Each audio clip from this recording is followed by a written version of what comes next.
So I started obviously about 7 years now, which was definitely at the before the beginning of the influencer world, really. That was kind of, we're calling them influencers bloggers. We have seen just how this space has not just exploded, but evolved. It's crossed over into the mainstream. You open the New York Times, you see at least 3 articles with reference to TikTok, to Instagram, to influencers, to creators. This is a huge movement, and we're really excited to talk today about how brands can best work with influencers and how the influencer space is evolving and changing. Awesome. Well, hi, everyone. I'm so excited to be here. My name is Christina Galbato. I am the founder of an online education business that helps women build businesses as influencers and bloggers. I actually got my start in the influencer world in 2016 as a travel and lifestyle influencer. And in that role, I worked with a lot of brands, including Ritz-Carlton, Lululemon, and Mazda. But over the last few years, I have pivoted my business more into online education, where I've helped thousands of women build careers online as influencers and bloggers. And I'm so excited to be here today talking about one of my favorite subjects, and I'm excited to dive into the conversation. So Mae, do we want to kind of start off with sort of a basic question about why and how influencer marketing works? Definitely. So why influencer marketing works, or I guess how, both. Okay, so an influencer, let's just set the table. An influencer, in terms of a definition, is someone who has organically grown an audience of people on a social media platform. Whether that be YouTube, Instagram, TikTok, Pinterest, someone who is actively creating content, actively building a community, and then now finding a way to really monetize and grow their career and their business as an influencer. Now that they have this soapbox and they have a bullhorn, what are they saying, and how are they really using that influence? So influencer marketing really works because, social media is everything now. We are on our phones. I don't know, look at your phone usage time, several hours a day. It's only gone up in the past year. And we're on social media for upwards of 3 hours a day for a majority of at least Americans.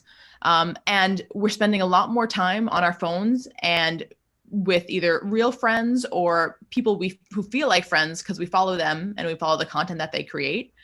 And we really trust those people's opinions. And, I have numerous influencers that I follow who, they say, I love this new brand.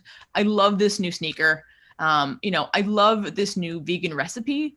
I am going to pay attention because I really trust them and I trust what they say. So influencer marketing is really making sure that your brand is working with the right influencer to get in front of their audience. Yeah, I love that. And I feel like we're at this stage too. And like maybe 5-10 years ago, we would have been looking at what Jennifer Aniston is wearing and taking inspiration from that. Whereas now influencers are kind of the new celebrities. And obviously you started many years ago in this world. How have you kind of seen it evolve? I mean, it's evolved so much, and brands have gotten so savvy in the space. I remember, pitching a brand and then being like, what's an influencer? And it's really just having a conversation for an hour instead of a pitch about, hey, here's how we pair you with the right influencers. It was more just like, what is influencer marketing? How does it work? It was really just like a brown bag lunch session. And it wasn't uncommon for a brand to invite like 50 people to the meeting that I thought I was going to have with like 5 people.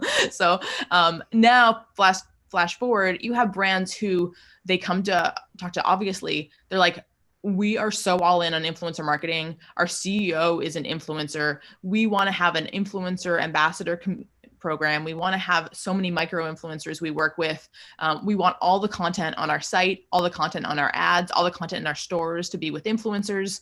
We want influencers to actually collaborate and help us build the products and give us feedback.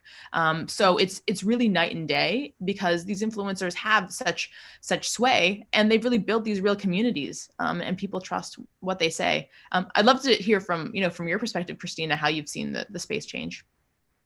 Yeah, quite a bit.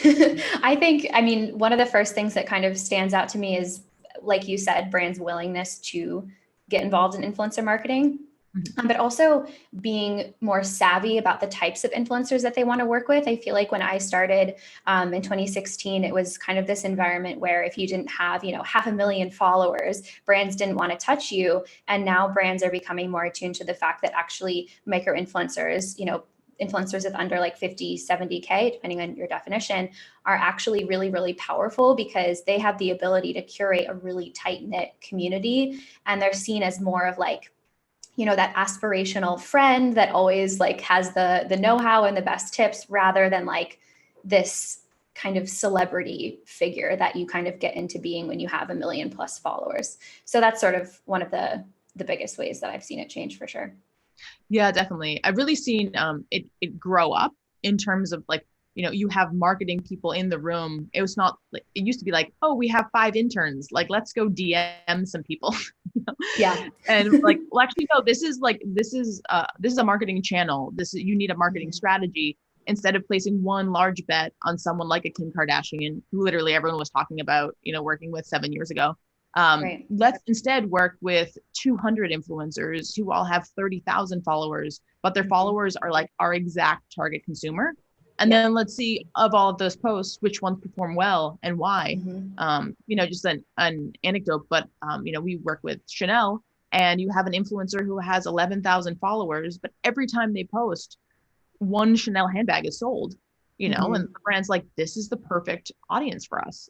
Let's find more people who have that awesome, engaged, motivated to buy 11,000 followers. So it's really interesting. Yeah, super important. And what would you say are like the most important things about working with influencers for any brands that are kind of just getting started with it? Yeah, definitely. So I think kind of pulling on the theme that we were just talking about, influencer identification is so important. You see so many brands who are like, oh, we tried influencer marketing and it didn't work. And you're like, okay, well, who did you work with? And they're like, oh yeah, I followed these 3 girls. I love them. And you're like, and it was like one-off post. You're like, no, you just follow them. Like your target market is actually women, 45 to 65 who, live in the southeast of the US. Like we need to get way more targeted with the people that you're working with. And that's like, I think one of the largest challenges, honestly. There are a lot of databases, there are a lot of services, but it can be really hard to know, okay, is this influencer the right fit for us? And there are a few different things that we really look at. One is looking at their audience, the data behind their audience. So where do they live? The gender breakdown, the age breakdown. What are some brands that audience members follow? And then we look at influencer affinity to your brand. So has this influencer ever posted about you? Do they actually love the product and love the brand?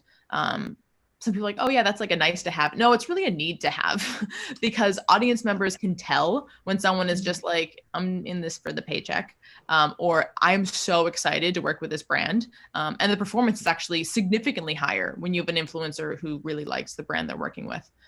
So those are really important. So influencer identification is one. Second one is really, what is the creative brief? And I'm sure that you have some good examples of this too, but we have a brand that can be like super specific. They're basically acting like they're hiring someone to create their Super Bowl commercial. We want a spotlight in the beginning, and then we want the logo to be on the screen in the center for 5 seconds. And you're like, whoa, guys, no, like we want this to look like a very natural feed, that photo or video in the feed of this influencer. We don't want this to be a commercial for you. And but also you at the same time, you're walking a fine line because you need to give parameters so that, we make sure that the influencer is hitting the right things that you really want to get across, but they're doing it in a way that's authentic to them. I'd love to hear like how you approach that issue. Yeah, that kind of concept of the creative brief and the guidelines, I feel like it's changed so much. Thank God. But I remember like I had a few campaigns like a few years ago where the brand would be like, the product needs to take up 50 to 70% of the photo, like that specific, including copy that I needed to use, and just trying to, like you said, micromanage the content like it was, going on their feed or something like that. And I think it's really important to understand that, yes, influencers need to work with the brand to understand like what their goals are, what products they want to be pushing, what overall messaging they want to use, but also work with the influencer to like understand how their product is best promoted, because not all audiences are the same. And the influencer knows best what their audience positively reacts to or converts to or whatever it is. I know from my perspective, if I'm working with a brand and they give me kind of like a copy and paste caption or something like that, I will never, no matter how much money they're giving me, do that, because first of all, it's a disservice to my audience. I lose a lot of my trust that I've built up with my audience, but also it won't convert for the brand at all, because they're going to see, my audience is going to see that, know immediately that there's zero authenticity. It was for a paycheck, like you said, and they won't actually convert because they don't kind of believe me.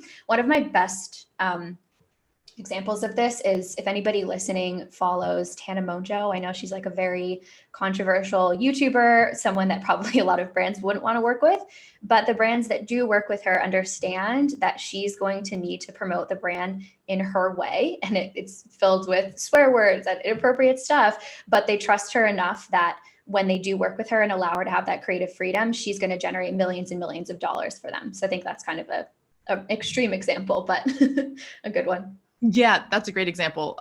One thing that we've actually started implementing, and it's worked really well, specifically with TikTok, because you could have a brand who maybe even the brand manager who we're working with really doesn't use TikTok that often. So we'll be like, hey, here are some ideas, here are some concepts. And they'll be like, what are you talking about? We're like, no, this is what works. Like, just go with it. So we actually have a request for proposal process with influencers. So, we have Converse wants to work with 20 influencers on TikTok. We'll then go out and have a very general, here are the parameters. Here's what we want to get across. If you're interested, send us some of your ideas of how you would write your own creative brief. Mm-hmm. And I think that brands really would have been pretty reticent to do that, several years ago, but it works so well. And not only does it work well, and we're actually seeing much better performance on that channel than before we started this process, but also the brand that has all these ideas from all these super creative people who are spending literally 24 hours a day trying to figure out and create great video content all the time. And they're like, oh, that's an awesome idea. I literally never would have thought of that. It's a really great sounding board and almost like cultural focus group at the same time. Definitely. Yeah. And then, the third thing I would say on what are the most important things to look for and to think about when working with influencers is really measurement and optimization. I think the space has grown up a lot and there's so much more you can do in terms of tracking, I think, but sometimes on the brand side specifically, it can be hard for them to really know which KPI they're tracking towards.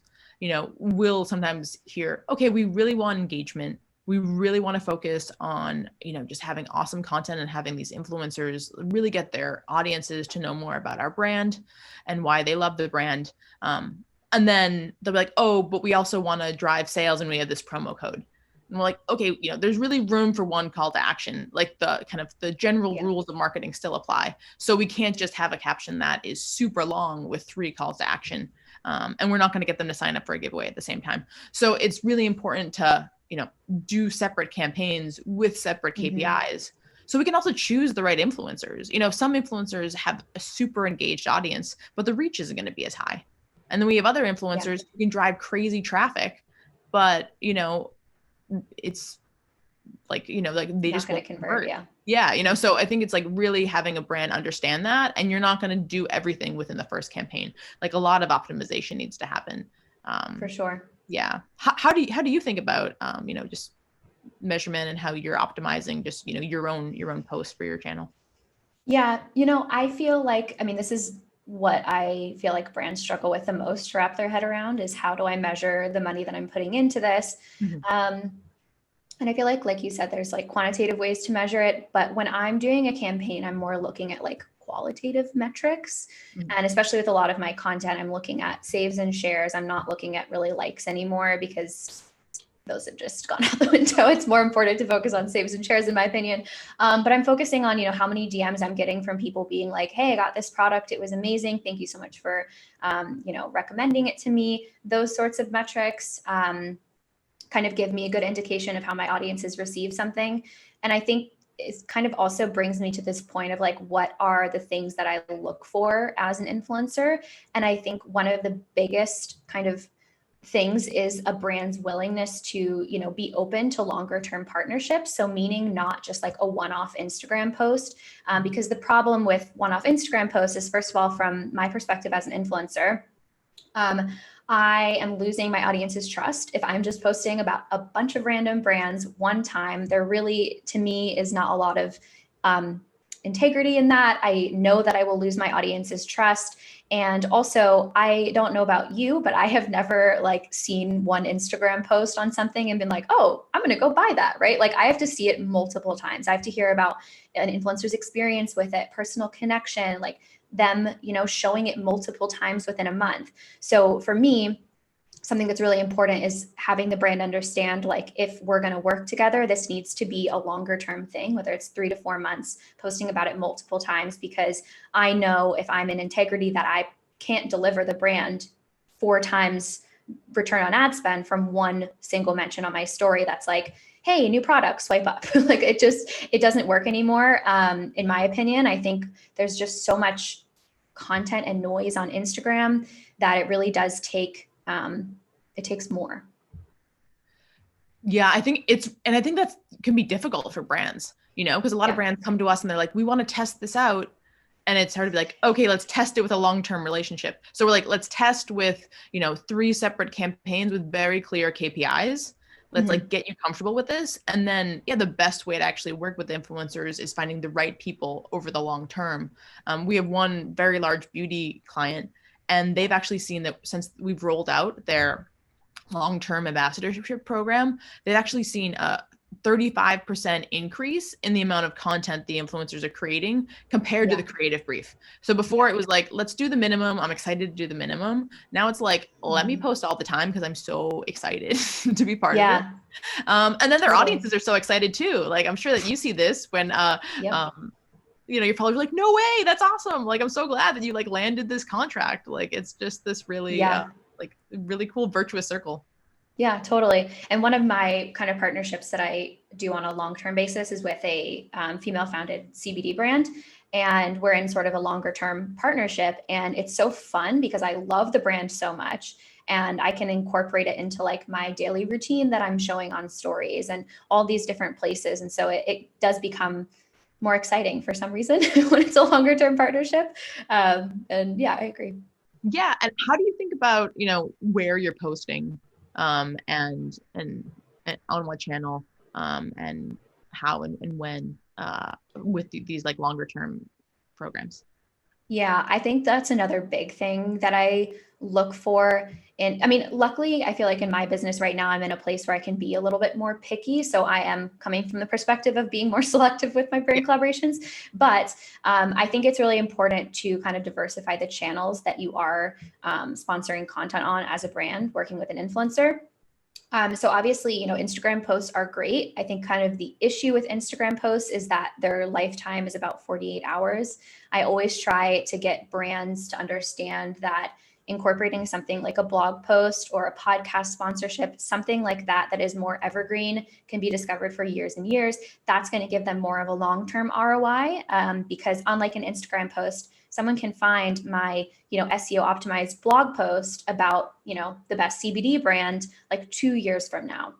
So that's really putting the brand in a position where they're getting, that longer term ROI. And I always try to explain to brands, like, let's package all these different platforms together. So that way I can get you higher ROI, but also talk about your brand from like different angles, right? Because Instagram, it's visual, it's quick. Whereas with a blog post or a podcast mention, I can go like more into detail on that.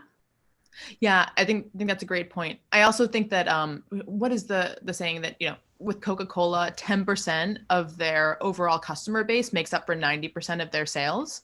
And I think this is so true for so many brands. And same thing for influencers. So if you have someone who is like, they're always on your blog, they're always listening to your podcast, and they're always checking out and commenting on your Instagram account, you're then providing another touch point where they're like, oh, Christina really does love this brand. Or like, that's a really cool anecdote I heard in your podcast that I otherwise wouldn't have heard. And you're really targeting just like your most hyper engaged followers that much more, which I think is, those are the ones who buy and buy the most. Yeah, exactly. So what are, when you're kind of thinking about the brands that you're working with, what are some of the more, I don't know, innovative things that people are doing recently, whether Yeah, it's like definitely. longer term partnerships or anything? Yeah, I mean, I think longer term partnerships are huge. A big thing that we've been seeing is actually really soliciting influencer feedback as part of the product creation process. So we first started out doing it would be like, oh, the brand would be like, hey, we really want to reach a new segment of the market. Can you see if like these influencers are even interested in us? Like we really want to be cooler, or we want to go younger, or we want to go older with a new product. So we started doing a lot of surveys. And brands were like, this is awesome. Like, we're getting a lot of great like feedback. Can we do more and more surveys? And I'm like, hey, why don't we just do focus groups? Like, could that be cool? And then we're seeing that brands were just, not only were brands loving it, but the influencers were so excited. Like if say you're a beauty influencer, every single mascara on the market. So if someone sends you, hey, here's our new prototype, like, what do you think of the packaging? What do you think of the consistency? Like the feedback that person is, I mean, you have an expert level product tester. So I think that's just been so cool because it adds so much value on the influencer side. They now know the marketing team, they know the product team, they like know and care about this brand on such a just more detailed, extensive level. And also the brand is like, this product is like 10 times better than it was before we were going to go to market. And I know, you have an education company. I have, obviously, you kind of just like launch things into the world and you're like, okay, let's like, see what works, see what the feedback is. But if you can actually get real expert level opinions kind of before you even really take that plunge, you're going to just have such a better product. And so I think that's really exciting. Like, influencers not only starting businesses like you and yours, but also they're just getting like further and further into the process with these brands. So it's like, hey, I'm not just like a place to, not just an ad unit. I'm not just a channel to put your ad. I'm not like your YouTube pre-roll, but I'm actually over here like very opinionated as to like what you're thinking of doing. And I think that is only going to grow as a real trend. What have you just seen like more on a like personal influencer level, as in terms of trends that you've seen over the past year, and really just how quickly things have changed? I feel like the last year has like upended everything, including kind of influencer trends. The first thing that I've definitely noticed, like a stark contrast to, I don't know, like a year or two ago, is people are not really into like the super posed, overly curated look anymore. I feel like 2 years ago, influencers were so obsessed with like, oh, I can't post this because it's not going to fit. Like my colors need to blend together and there needs to be like this crazy curated look. And now I think partly because of COVID, people were just kind of like, hey, like I'm in my sweatpants over here. I don't know what curated life you're living, but it's not mine. Also, I think TikTok kind of introduced a level of like casual kind of content creation, but I think overall, I think people are really tired of the kind of unreasonable expectations that social media is setting, and people are wanting to see more real-time, candid content. So while I'm, paying attention to the fact that I'm like using brand colors on my feed and that there's not anything that's, crazy off-brand for me that's being posted, I am being a little bit more casual in terms of like the content that I'm creating. And then the second big thing is definitely short form video, obviously brought on by TikTok and now Instagram Reels. I feel like as an influencer that was so in like the image creation space, I was very resistant to this change. But I truly feel like we are at this point where it's kind of like adapt or die. So for any brands listening, like learn how to create really short form captivating video, keep up with the trends. Not only because I think that's where things are going, but because Instagram specifically is pushing Reels so hard right now, and it's a great opportunity for growth. So short form video. And then I also think with kind of everything that happened last summer with the Black Lives Matter movement, I think a lot of us had to think more in depth about, the systems and the industries that we're part of and how inequity has been playing a part in that and our role in that as well. And so one of the things that I thought a lot about last summer was like, how can I do better as an influencer? What are the questions that I can ask a brand? What can I look for? And so I'm encouraging any influencers or brands listening to just pay more attention to that, work with a diverse group of influencers, ask those hard questions as an influencer. And I think people are just paying more attention to that, which is good. Yeah, I definitely agree with that. I think too on the brand side, we are really seeing, well, first of all, we just had so many conversations with influencers being like, how am I posting? What am I posting? Well, I have an audience that really cares about what I think. They're looking to me for my opinions and my like how I'm weighing in on, just how the world is changing so quickly. And what do I do? Like, what is my responsibility? And, and what do I say? And I think it's like, it was a real, like, just wake up moment for, several influencers definitely knew where they stand on a lot of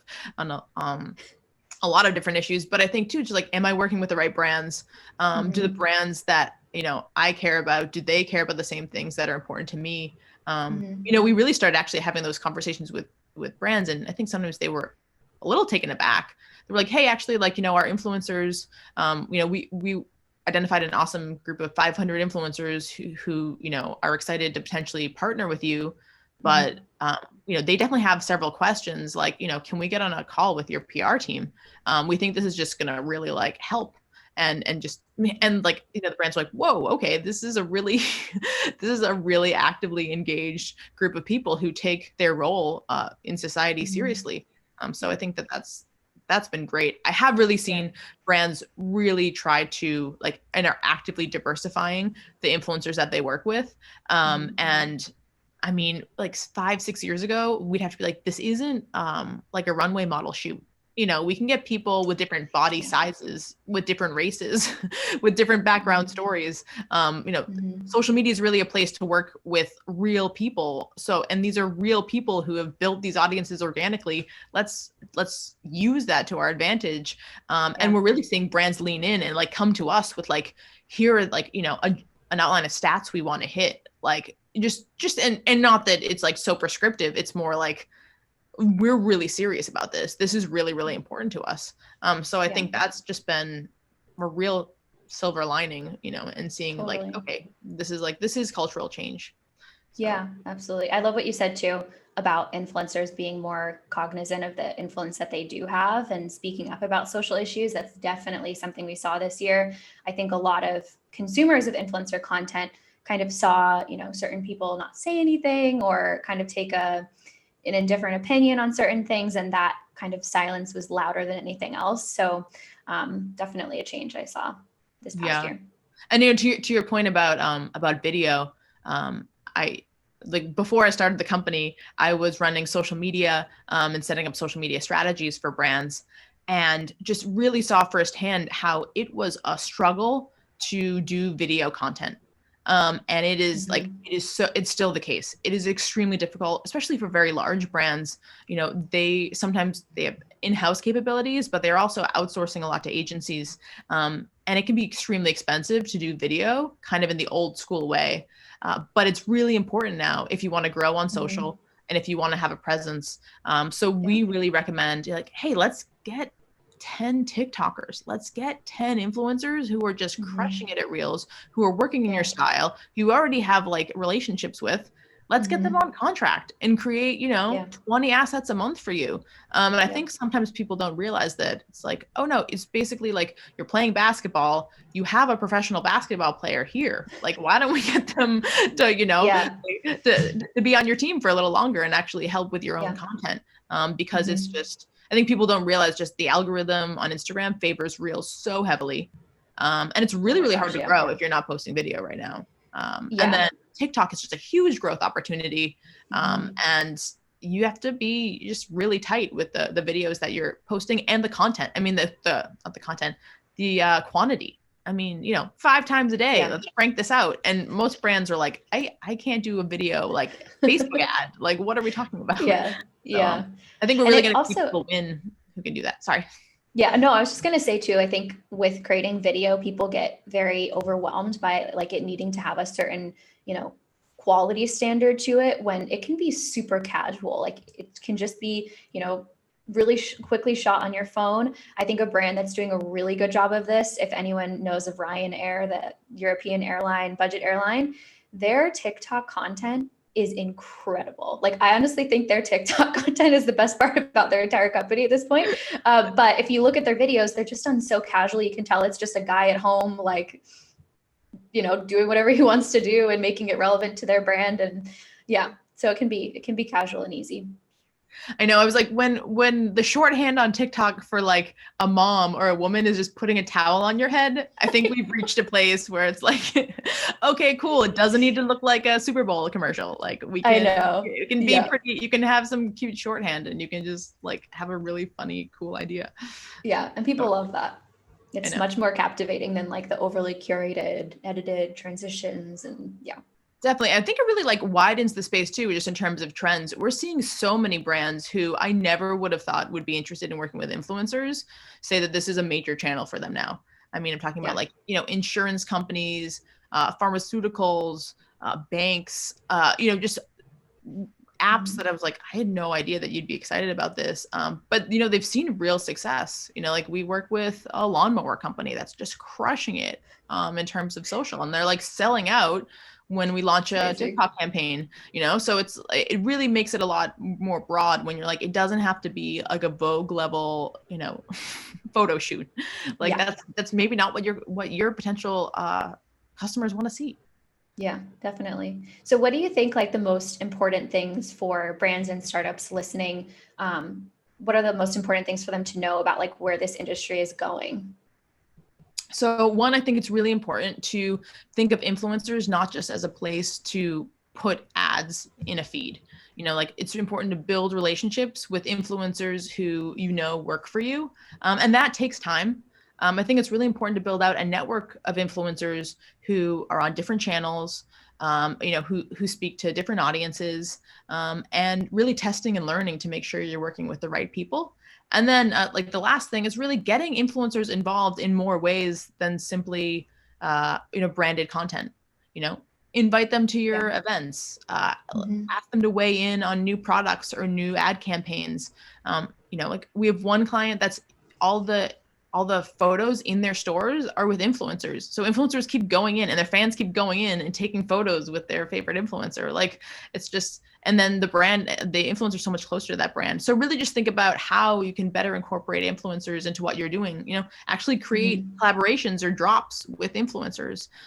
These aren't crazy things. These are things that work really, really well. And, you know, the best brands who are working with influencers are doing these things. So I would say those are really the biggest things. Yeah. What do you think about payment? I feel like that's kind of like one of the most contested or like, contested questions when it comes to influencer marketing is, you know, is gifting enough?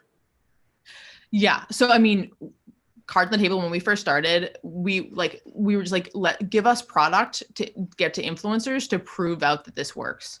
I think that there are still, we do a lot of gifting, but we don't ask people to post. Like if you want to post, you can. Like if you want to send feedback to the brand, and this is sort of like a soft entry to work with them, that's awesome. But you know, we found a lot of influencers, there's real pushback, and I totally agree. And we're really a proponent that you need to pay people for the work that they're doing. This is a real job. This is a real career.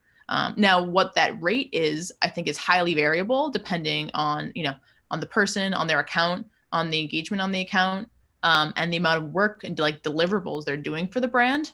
But yeah, I mean, I think payment is required. Yeah, I think that's definitely one of the changes that I've seen as well. Do you want to, I know we have 6 minutes left. Do we want to do a little bit of a Q&A? Totally, yeah. Does anyone have any questions? Sure. Thank you so much, Christina and Mae. That was super insightful. We've had lots of conversations in the chat section. I clearly need to up my Instagram numbers before I can ever be considered an influencer. But an obvious one that definitely came up was the relevancy and impact of influencer marketing for early stage startups or B2B. How did that work? Yeah, definitely. So I think it's really important for brands when they're first launching to learn and work with people who are experts in the space. You know, sometimes people think influencer, they don't necessarily think expert. But if I'm, you know, the points guy, if I'm a financial services influencer, I know everything about that space and all the players and what I like and what I don't like. And so working with those people right at the beginning, getting them bought in, getting them excited about what you're doing is an excellent time to start working with influencers, because you really need and want that feedback too. And you need to understand the landscape you're stepping into. And same thing with B2B. I know, Christina, you know, you talk quite a bit about B2B products as well, but so many influencers are entrepreneurs, are starting companies and need these services. So it works really, really well. I think we did a survey of 6,000 influencers, and of the ones that had businesses, 80% said that they would be excited to talk about a brand that they use within their own business, which I think is a cool angle most people don't think about. But I'd love to hear your thoughts on that, Christina. Yeah, no, I agree. I've gotten approached a few times recently from businesses like project management, you know, companies and things like that, that approached me being like, hey, can you create some content for our reels? Can you create a few reels for us? Not necessarily posting them on my page, but creating them for them and showing their audience like my favorite like features about their business or about their platform, that kind of a thing. So I definitely think there's an opportunity there for sure. It just is about, you know, finding the right influencer that is talking about, you know, a place where your company would fit in. Yeah, we have one great client who does payment processing at checkout. And we're like, okay, here is a group of 500 influencers who all have their own e-commerce website, and like they'd be interested in working with you. Let's figure out the right ones you should work with, what types of e-commerce companies you want to work with and what verticals you want to work with. And the brand was like blown away. They were like, what are you talking about? We thought you'd come back with like 2 people. We're like, no, we can do this. Let's do it. Yeah, no, super smart. Now, Christina, you mentioned gifting earlier on, and of course, I guess for many people that would be for companies in particular, you know, many of Mae's clients would be an efficient way, I guess, of getting influencers on board. But how would you then maybe, after gifting, structure influencer payments, whether it's retainers, bonuses, monthly fees, one-time payment? What's the most efficient way, again, especially for kind of like early stage companies, early stage startups, on how to structure payment structures for influencers? And then maybe, Mae, you can weigh in from an agency perspective. Do you want to do the agency perspective first? Because I feel like that's more on the organizing campaign side. Sure, definitely. Yeah, so, you know, if you're an early stage startup, you really want to use every advantage you have. I say this as someone who started a startup and has grown it. And a big thing you have is that you're an underdog right now, and you are just starting out in the world as a company. So I think building stronger relationships and really finding influencers who are gravitating towards what you're doing is really important. And you can get more from influencers who are a big fan and are like a super fan really early on. Like, we all know these people. I think that that's an important organic thing to be able to do. And we do that all the time for clients. But to just say like, hey, we're definitely not going to pay anyone, or we don't want to pay people, I think that really closes the door on a number of influencers who are fantastic, who would really deliver great results for you. And I think payment is part of it. You know, it's like, hey, I want an endorsement deal with an NBA basketball player. Oh, but I don't want to pay anyone. You're like, cool, who am I going to get you? You know, like someone you're not excited about who's not going to do a good job. So I think that, you know, this is a place where you really have to invest. Your competitors are spending millions of dollars individually. I have clients who are spending millions of dollars building great relationships with the right influencers. And if you're not allocating budget to that, like, yeah, that your results aren't going to be great. And sorry. Yeah. No, I agree with that. I think my first kind of step would be doing, you know, research into, you know, the types of influencers that you want to work with, keeping some sort of spreadsheet, and then thinking about, you know, all the different platforms that you want to hit. And like I mentioned, I think it's important to do, you know, Instagram, a social media platform, as well as like a more evergreen kind of platform, like a blog or a podcast, something like that, and start doing your outreach from there. Brilliant. We have time just for one other quick question, and you know, it wouldn't be a topic around influencer marketing if we did not hear your views around Clubhouse and its relevancy for influencers. Clubhouse, man, Clubhouse is such a startup thing. Like, I don't know, Christina, let me know what you think. I mean, like, I like it, but if you're like, May, you have $100,000 to blow this startup up, where you're going to place that money, I would go TikTok, YouTube, Instagram all day before I touch Clubhouse. Yeah. So yeah. Don't hate me, but go for it. No, I agree. I actually just posted a rant on my stories. If anyone wants to go to my Instagram about my feelings of Clubhouse.